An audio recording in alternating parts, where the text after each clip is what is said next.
یہ فوجی لوگ جو ہمیں لے گئے نا، تو طلبا کو بھی غریبوں کو اذیت میں رکھا، آنکھیں بندی ہوئی تھیں اور تھوڑی دیر کے لیے میری آنکھیں بھی باندھی، لیکن ایک آدمی آیا اور وہ مجھے لے گئے فوجی میجر کے پاس.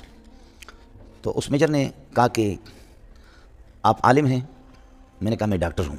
اس لیے کہ عالم، حافظ، مفسر، محدث کو یہ لوگ جانتے ہی نہیں ہیں، اور عربوں کے ہاں بھی یہی ہے. تو میں نے کہا میں ڈاکٹر ہوں، پی ایچ ڈی ڈاکٹر ہوں. اچھا، تو میری آنکھیں بندی ہوئی، پی ایچ ڈی ڈاکٹر، آپ نے کس سبجیکٹ میں یہ ہے کہ ڈاکٹریٹ کی ڈگری حاصل کی ہے؟ میں نے وہ بتا دیا کہ فلانا مضمون ہے فلانا.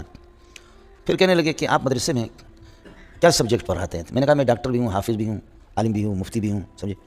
تو آپ کیا سبجیکٹ پڑھاتے ہیں؟ میں نے کہا صرف نحو، منطق، بلاغت، فقہ، اصول فقہ، حدیث، اصول حدیث، تفسیر، اصول تفسیر، یہ سب میں پڑھا چکا ہوں، پڑھاتا ہوں. کہ یہ سب پڑھا رہے ہیں؟ میں نے کہا میں سب پڑھا چکا ہوں، اور میرے لیے کوئی نہیں ہے، 10 15 سبق میں پڑھا چکا ہوں. تو اس نے یہ کہا کہ اپنے فوجی سے کہ اس کی آنکھیں کھولو.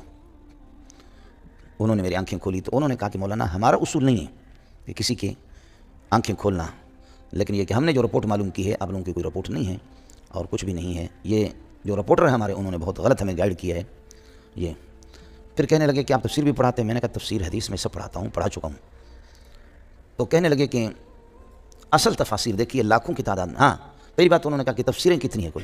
میں نے کہا آج سے 22-23 سال پہلے جو سروے ہوا تھا، جو تحقیق ہو گئی، وہ یہ ہے کہ اس وقت 2.5 لاکھ تفسیریں تھیں، اور اب یہ ہے کہ 3 لاکھ تک تقریباً پہنچی ہوئی.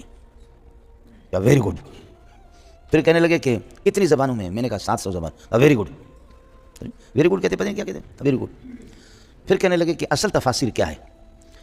تو میں نے کہا کہ تفسیر ابن کثیر ہے، روح المعانی ہے، اور مدارک ہے، اور اللہ کا تفسیر کبیر ہے. یہ 4 تفسیریں اصل ہیں.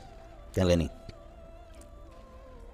میں نے کہا یہی 4 تفسیریں اصل ہیں، باقی کہ دائیں بائیں گھومتے پھرتے ہیں. کہنے لگے نہیں، یہ بات تو آپ ٹھیک کہہ رہے ہیں کہ یہ 4 اصل ہیں، لیکن ایسی تفسیر بتاؤ جس میں مفسر کی بکواسات نہ ہو، صرف اللہ رسول کا کلام.